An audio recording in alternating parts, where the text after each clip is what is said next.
सभी को नमस्ते। स्वागत है आपका मेरे YouTube channel study with Kanika पे। +1 फिजिक्स की सीरीज़ के यूनिट एंड डायमेंशंस का लेक्चर नंबर 2 है। अगर हमारे लेक्चर 1 की वीडियो नहीं देखी है तो पहले आपसे मैं रिक्वेस्ट करूँगी कि आप मेरे चैनल पे जाके लेक्चर 1 की वीडियो देख लें। लेक्चर 1 में हमने क्या क्या डिस्कस कर लिया था, डिमेंशन कैसे निकालते हैं, फंडामेंटल क्वांटिटीज़ क्या होती हैं, डिराइव्ड क्वांटिटीज़ क्या होती हैं। आज हम लेक्चर 2 के अंदर एक बहुत ही इम्पॉर्टेंट टॉपिक के बारे में बात करने जा रहे हैं। ऑफ होमोजेनिटी को बहुत ही इंटरेस्टिंग एप्लीकेशन ऐप भी कह सकते हैं, किसका, डिमेंशंस का। तो हम ये बोल सकते हैं कि ये एक बहुत इंटरेस्टिंग एप्लीकेशन ऐप है डिमेंशन का। इससे हम लोग क्या कर सकते हैं, प्रिंसिपल ऑफ होमोजेनिटी की हेल्प से हम अननोन चीज़ों की डिमेंशन को फाइंड कर सकते हैं। पहले तो हम नॉन चीज़ों की डिमेंशन निकाल रहे थे, जैसे कि किसी का फॉर्मूला पता था, उससे हम डिमेंशन निकाल रहे थे। लेकिन प्रिंसिपल ऑफ होमोजेनिटी से हम किसी भी अननोन चीज़ की डिमेंशन भी निकाल सकते हैं। अब हम जो है प्रिंसिपल ऑफ होमोजेनिटी क्या कहता है, कैसे काम करता है, इसके ऊपर बात करेंगे। इससे पहले मैं आपसे एक क्वेश्चन पूछूंगी, प्लीज़ इसका आंसर जो है कमेंट सेक्शन में करना। अगर मैं बोलती हूँ कि केजी, एग्जाम्पल ले लेते हैं, केजी में अगर कोई चीज़ ऐड की तो आंसर में क्या आएगा। पहले हम बात करते हैं कि केजी में कोई चीज़ केजी ही लेस की जाए तो क्या आएगी उसकी डिमेंशन, केजी ही आएगी। अगर 70 केजी में से 30 केजी लेस किया जाए तो क्या आंसर आएगा, 40 केजी। आंसर हमारा 40 केजी आएगा। आंसर तो फिर भी केजी में आ रहा है। अगर हम केजी में कोई चीज़ मल्टीप्लाई करते हैं, केजी मल्टीप्लाई केजी करते हैं तो क्या आंसर आएगा, केजी का स्क्वायर। अगर हम बोलते हैं कि केजी डिवाइडेड बाय केजी करते हैं तो आंसर क्या आएगा हमारा, 1 इज यूनिट लेस। तो 1 क्या हमारा, यूनिट लेस। तो मेरा क्वेश्चन ये है कि अगर हम सेकंड में केजी को लेस कर सकते हैं तो इसका आंसर क्या आएगा। इसका आंसर आप कमेंट सेक्शन में ज़रूर देना। हालांकि ये पॉसिबल ही नहीं हो सकता, क्योंकि टाइम में किसी मास को हम सब्ट्रैक्ट कर ही नहीं सकते। ये पॉसिबल ही नहीं है ये चीज़, तो ये नहीं हो सकता, नॉट पॉसिबल।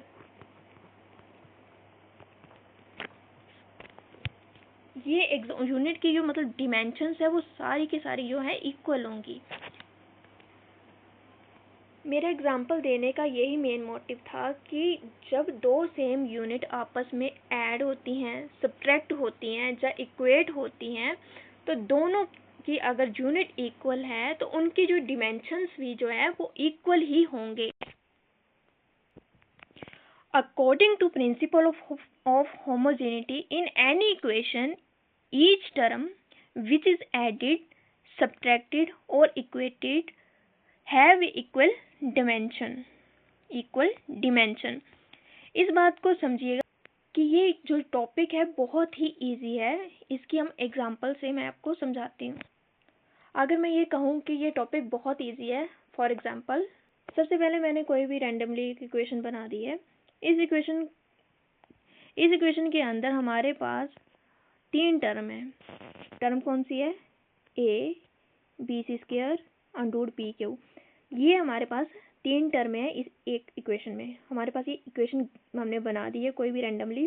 तो इसके पास हमारे पास इसमें कितनी टर्म है, 3 टर्में हैं। कौन कौन सी, A B C square and under P Q. अगर आपसे इस इक्वेशन में कोई वेरिएबल पूछ लेता है कि इस इक्वेशन में वेरिएबल कितने हैं, तो हमारे पास टोटल कितने वेरिएबल हो गए, हमारे पास कितने वेरिएबल है, 5 वेरिएबल्स हैं। कौन कौन से, A B C P Q. हमारे पास टोटल कितने वेरिएबल आ गए, 5 वेरिएबल्स आ गए। तो लेकिन यहाँ पे वेरिएबल की बात नहीं हो रही, टर्म की बात हो रही है। तो टर्म हमारी जो होगी ए होगी है, दूसरी टर्म हमारी बी सी स्क्वायर होगी है, और तीसरी टर्म हमारी क्या होगी है, अंडर पी क्यू। तो हमारे पास 3 टर्में हैं, कौन कौन सी, A B C square under P Q. अब मुझे ये बताओ, जब हम सेम चीज़ों को आपस में ऐड करते हैं या सब्ट्रैक्ट करते हैं, तो प्रिंसिपल ऑफ होमोजेनिटी क्या कहता है कि जो हमारी इक्वेशन है, ए के अंदर हमने बी सी स्क्वायर को ऐड कर रहे हैं, तो ए के जो भी डिमेंशंस होंगे, ए के डिमेंशंस हमें पता नहीं है, और ना ही हमें बी सी स्क्वायर के डिमेंशन पता है, ना ही हमें ए के पता है, ना ही हमें बी सी स्क्वायर के पता है। लेकिन जो ए के डिमेंशन होंगे वो बी सी स्क्वायर के डिमेंशन के इक्वल होंगे, मतलब ए के डिमेंशन जो होंगे वो बी सी स्क्वायर के डिमेंशन के क्या होंगे, इक्वल होंगे। ऑब्वियस ही बात है, होने भी चाहिए, क्योंकि हम जो मतलब कोई भी चीज़ ऐड कर रहे हैं, किसी की डिमेंशन मतलब कोई चीज़ हम ऐड कर रहे हैं तो उसकी डिमेंशन जो है उसको बराबर होना ही पड़ेगा। तो सेम ही अंडर पी क्यू जो है, इसके डिमेंशन भी क्या होंगे, बराबर होंगे। अगर किसी भी इक्वेशन के अंदर प्लस का सिंबल है, सब्ट्रैक्ट का सिंबल है, मल्टीप्लाई का सिंबल है, तो उन सब के डिमेंशन हमेशा एक दूसरे के रिस्पेक्ट में बराबर ही होंगे। पेपर में क्वेश्चन कैसे आता है, मान लेते हैं, हम एक एग्जांपल ले लेते हैं।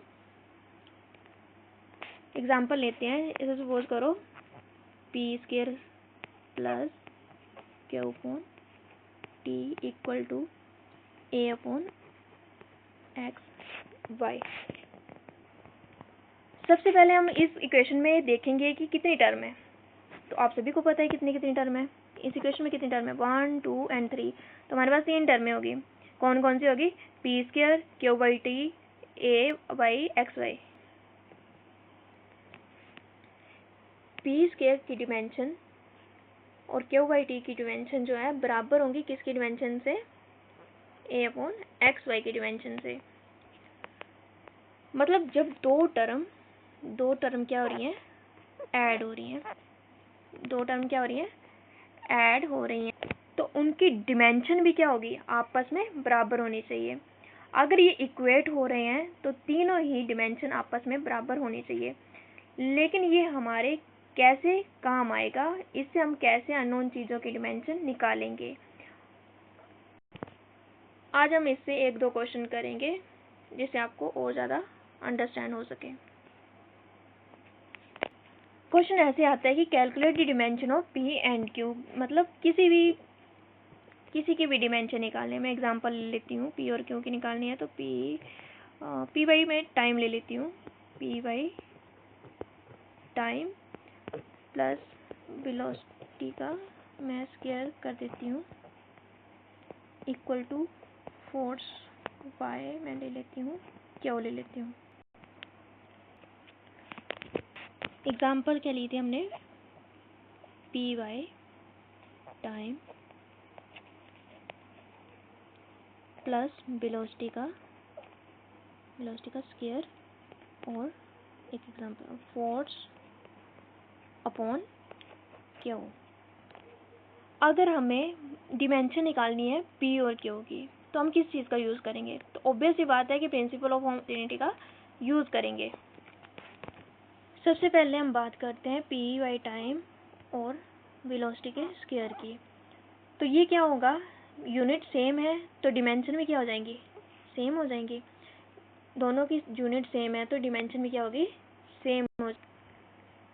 तो हम सबसे पहले पी की डिमेंशन निकालते हैं कि कैसे निकालेंगे पी की डिमेंशन। तो हम क्या करेंगे, P Y time equal to हम लिख सकते हैं वेलोसिटी का क्या होगा, वेलोसिटी का ले लिया स्क्वायर,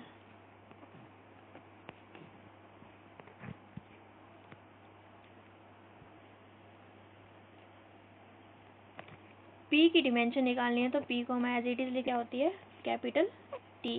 पी की हमने निकालनी थी इसलिए एज इट इज लिखा पी, और टाइम की डिमेंशन हमें पता है कैपिटल टी से डिनोट करते हैं, और वेलोसिटी की डिमेंशन क्या होती है, एल टी इनवर्स होती है, और वेलोसिटी का स्क्वायर था तो हमने ब्रैकेट में स्क्वायर लिखा और स्क्वायर ब्रैकेट क्लोज की। अब हमने फाइंड करनी है डिमेंशन p की, तो हम p को इस साइड ही रहने देंगे और t को दूसरी साइड ले जाएंगे। तो ये अगर हम ब्रैकेट खोल देते हैं तो ये क्या बन जाएगा, l स्क्वायर t माइनस 2। ये t ऊपर गया तो -1 बन जाएगा, तो फॉर्मूला बनेगा l स्क्वायर t -1 बन जाएगा। बट हम कौन डिमेंशन को कैसे लिखते हैं, mlt की फॉर्म में लिखते हैं। किसकी फॉर्म में लिखते हैं, mlt की फॉर्म में। तो m तो यहाँ पे है नहीं, तो हम क्या लिख सकते हैं, m0 l square t inverse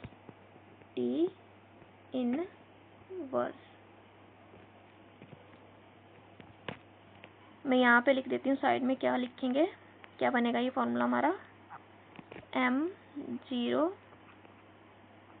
l square t inverse. तो ये हमारा p का डिमेंशनल फॉर्मूला आ गया।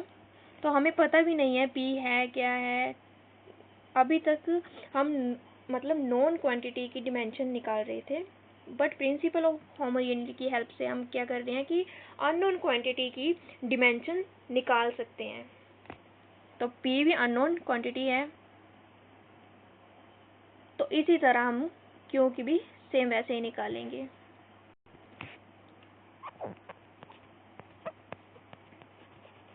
p by time plus velocity का किया हमने स्क्वायर किया, p बाई टाइम और वेलोसिटी का अगर स्क्वायर करते हैं तो इनकी डिमेंशन जो है दोनों की ऐड हो रही है यूनिट्स, तो ये सेम है डिमेंशन इनकी। तो हम ऐसे भी कर सकते हैं, ऐसे भी लिख सकते हैं कि वेलोसिटी को ले लेते हैं, वेलोसिटी का हम ले लेते हैं स्क्वायर और फोर्स बाय क्यू। तो डिमेंशन हमने किसकी फाइंड करनी है इस पे, क्यू की। तो हम क्यू को पहले तो हम सिंपली हम वेलोसिटी का क्या करते हैं, डिमेंशन फॉर्मूला लिखते हैं। डिमेंशन फॉर्मूला क्या था, एल टी इनवर्स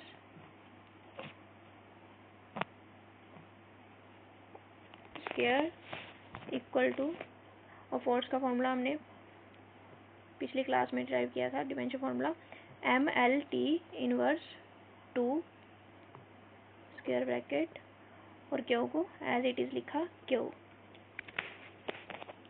तो हमने क्या निकालना है, क्यू की डिमेंशन फॉर्मूला निकालना है। तो हम क्यू को दूसरी साइड ले जाते हैं अपने, Q equal to M L T inverse 2 square bracket upon L T 1 को नीचे लेके आएंगे, एल टी इनवर्स 1 स्क्वायर और स्क्वायर ब्रैकेट क्लोज। अगर हम नीचे वाली ब्रैकेट ओपन कर लेते हैं तो क्या बनेगा, M L T inverse 2 L का square T inverse 2, T inverse 2 cancel out, ये क्या बन जाएगा, एम एल +2 नीचे थे ऊपर -1 हो गया, तो ये बन जाएगा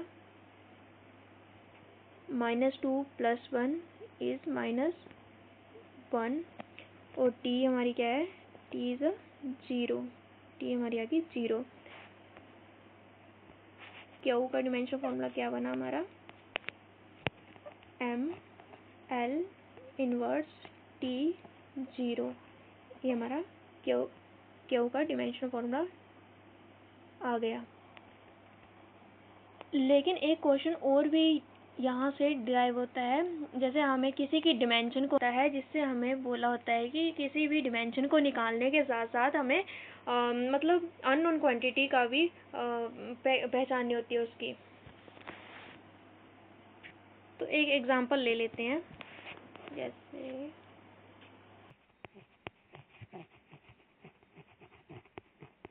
एक एग्जांपल लेते हैं, हम एक एग्जांपल लेते हैं, acceleration plus velocity upon p equal to force by Q. यहाँ पे P एंड Q के डिमेंशन तो निकालने हैं, किस किस के डिमेंशन निकालने हैं, P और Q के, पर साथ साथ में ये भी बताना है कि ये कौन सी क्वांटिटी को रिप्रेजेंट करता है। इस टाइप के क्वेश्चन में आपकी दो चीज़ें टेस्ट होती हैं, पहले तो प्रिंसिपल ऑफ होमोजेनिटी और साथ ही साथ इसकी डिमेंशन की क्वांटिटी क्या है। सबसे पहले हम according to principle of homogeneity की बात करते हैं।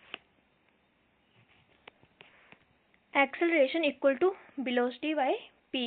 तो एक्सेलरेशन का डिमेंशन फॉर्मूला क्या होता है, l t इनवर्स 2, और वहीं वेलोसिटी का फॉर्मूला क्या होता है, l t इनवर्स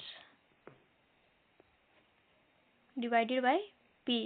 तो हमने फाइंड क्या करना है, डिमेंशन किसकी फाइंड करनी है, p की। तो हम p को दूसरी साइड ले जाते हैं, p equal to l t inverse divided by l t inverse 2,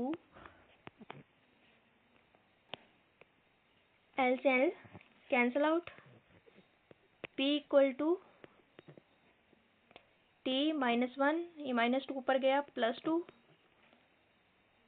minus plus minus, तो t की वैल्यू t की पावर 1 आई, मतलब p इक्वल टू t आया है। तो हम डिमेंशन फॉर्मूला कैसे लिखते हैं, mlt की फॉर्म में। तो m क्या होगा, m तो यहाँ पे है नहीं, तो m 0, l भी यहाँ पे गिवन नहीं है, तो l भी 0, और t, ये डिमेंशन फॉर्मूला आ गया p का। तो p की डिमेंशन t आई है, तो इसका मतलब क्या है, p मतलब सिर्फ t का मतलब टाइम है, t का क्या मतलब है, टाइम है। तो ऐसे बोल सकते हैं कि p इज टाइम, मतलब p जो किसको रिप्रेजेंट कर रहा है, टाइम को, p किसको रिप्रेजेंट कर रहा है, टाइम को। तो सिमिलरली हम बोलते हैं कि हम y की डिमेंशन निकालनी है, तो लिखते हैं एक्सेलरेशन फोर्स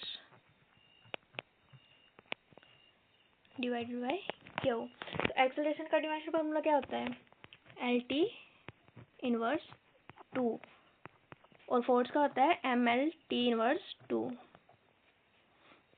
और क्यू का तो हमें डिमेंशन फॉर्मूला निकालना है, तो हम क्यू को दूसरी साइड ले जाएंगे, Q equal to M L T inverse 2 divided by L T inverse 2, L T inverse 2, L T inverse 2 cancel, Q equal to क्या आ जाएगा, एम। तो क्यू क्या है, मास, एम क्या है, मास। तो क्यू किसको रिप्रेजेंट कर रहा है, मास को। नेक्स्ट जो हम अपना अगला नेक्स्ट टॉपिक पढ़ेंगे वो है एप्लीकेशन ऑफ डिमेंशनल एनालिसिस। इसका क्या मतलब है, अभी तक हम क्या कर रहे थे, हम लोग क्या कर रहे थे, डिमेंशंस निकाल रहे थे। हम डिमेंशन की हेल्प से क्या कर सकते हैं, एप्लीकेशन ऑफ डिमेंशनल एनालिसिस में ये होता है कि हम डिमेंशन की हेल्प से क्या क्या कर सकते हैं, हम 3 चीज़ें कर सकते हैं डिमेंशन। पहली चीज़ तो ये होती है, हम डिमेंशन की हेल्प से क्या क्या कर सकते हैं, हम 3 चीज़ें कर सकते हैं। पहली तो ये चीज़ हो सकती है कि हम डिमेंशन की हेल्प से क्या कर सकते हैं, to check if equation is dimensionally correct और नॉट। मतलब हमारे पास कोई भी इक्वेशन होगी तो हमें क्या चेक करना होगा कि ये इक्वेशन जो है डिमेंशनली करेक्ट है या नहीं है, बस सिंपल सा ये करना होता है। बट आपको, लेकिन मैं एक क्वेश्चन करवाऊँगी जिससे आपको और ज़्यादा समझ आ जाएगा। चेक इफ फॉलोइंग इक्वेशन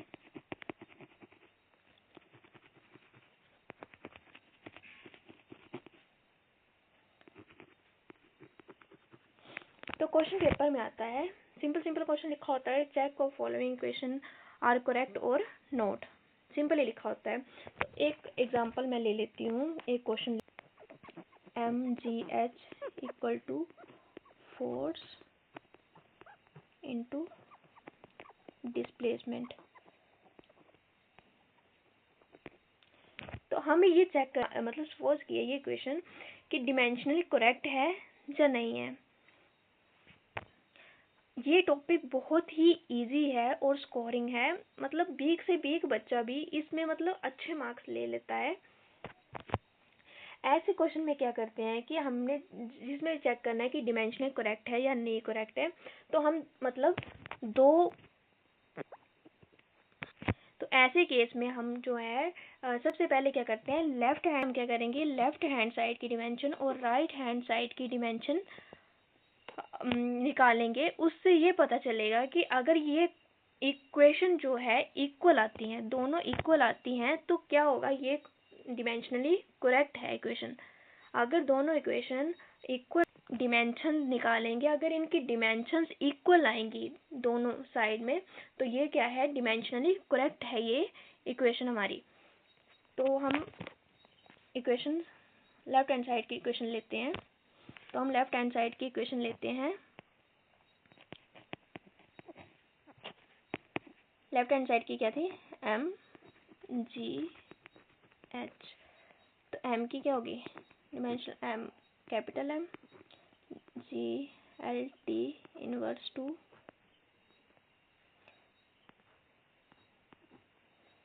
तो ये क्या हो जाएगी, एम की एम एल टी इनवर्स 2 और एल, ये क्या बन जाएगी, M L square T inverse 2, M L square T inverse 2। ये हमारी आ गई लेफ्ट हैंड साइड की डिमेंशन। तो हम अब नेक्स्ट करेंगे राइट हैंड, सिमिलरली वैसे करेंगे कि लेफ्ट हैंड साइड की हमने डिमेंशंस निकाल ली, अब राइट हैंड साइड की डिमेंशंस हम फाइंड करेंगे। राइट हैंड साइड की हम क्या करेंगे, डिमेंशन फाइंड करेंगे। तो राइट हैंड साइड क्या था हमारा, force into displacement, force into displacement. तो हमें फोर्स का फॉर्मूला पता है, एम एल टी इनवर्स 2, और डिस्प्लेसमेंट का क्या होता है, M L square T inverse 2। तो हमारे राइट हैंड साइड की डिमेंशन क्या आई है, M L square T inverse 2। क्या ये डिमेंशन जो है लेफ्ट हैंड साइड की राइट हैंड साइड के इक्वल आई हैं कि नहीं आई हैं? हाँ, जो हमारी लेफ्ट हैंड साइड की डिमेंशन थी वो भी सेम ही आई थी, M L square T inverse 2। तो हम ऐसे बोल सकते हैं कि जो डिमेंशन लेफ्ट हैंड साइड की आई हैं वो इक्वली किसके हैं, dimension of right hand side. So हम इसमें ये कह सकते हैं कि equation is dimensionally correct. So correct है कि नहीं ये मैं नेक्स्ट लेक्चर में आपको बताऊंगी।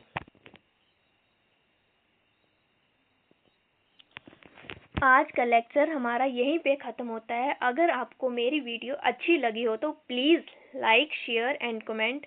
आपका एक लाइक हमें नेक्स्ट वीडियो बनाने के लिए मोटिवेट करता रहेगा। Thank you.